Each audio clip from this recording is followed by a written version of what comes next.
বিপুল পরিমাণে দেশীয় অস্ত্র, সাথে 6টি রাইফেল, ম্যাগাজিন পেয়েছি আরও 6টি, এবং সাথে 16 রাউন্ড অ্যামুনিশন এবং 2টি শর্টগান অ্যামুনিশন আমরা এখান থেকে উদ্ধার করতে পেরেছি।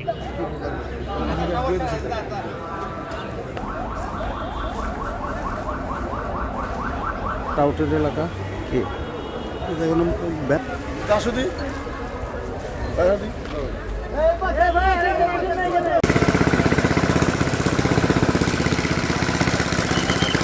জাল টেনে কিছু বস্তু উদ্ধার করা যায়।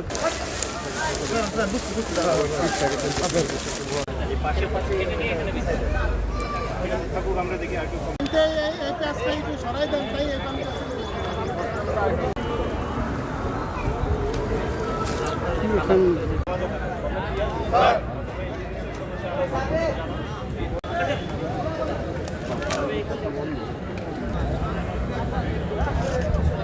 ওইদিকে ছড়ানো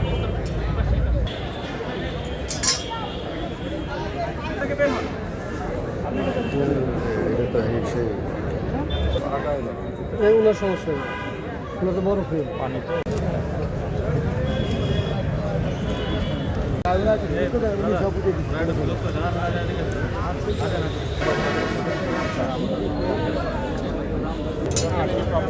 আটটা গেলে লাগে অল্প আটটা 6টা চাকু ছোট 6টা চাকু ছোট বড় 6টা এখানে একটা ছোট বড় 6টা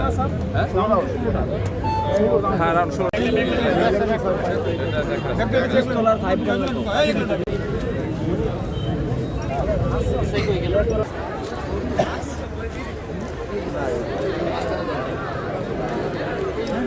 ফরিদপুর আর্মি ক্যাম্প একটি অপারেশন পরিচালনা করি, এবং পরিচালনা করার সময় আপনারা দেখতে পেয়েছেন এই পুকুর থেকে আমরা বিপুল পরিমাণে দেশীয় অস্ত্র, সাথে 6টি রাইফেল, ম্যাগাজিন পেয়েছি আরও 6টি, এবং সাথে 16 রাউন্ড অ্যামুনিশন এবং 2টি শর্টগান অ্যামুনিশন আমরা এখান থেকে উদ্ধার করতে পেরেছি। পুলিশ বর্তমানে যেটা বলেছে আর কি, যে এই অস্ত্রগুলো সরাসরি তারা ব্যবহার করে না তাদের কাজের জন্য, তবে থানা থেকে লুট হয়ে যাওয়া অস্ত্র কিনা এ ব্যাপারে আমাদের সন্দেহ থেকে যায়। এই পিস্তলগুলো সবগুলোই আমরা মোটামুটিভাবে সক্রিয় হিসেবে পেয়েছি, এবং আমরা দেখলাম একটি পিস্তলের গায়ের উপরে লেখা আছে মেড ইন ইউএসএ।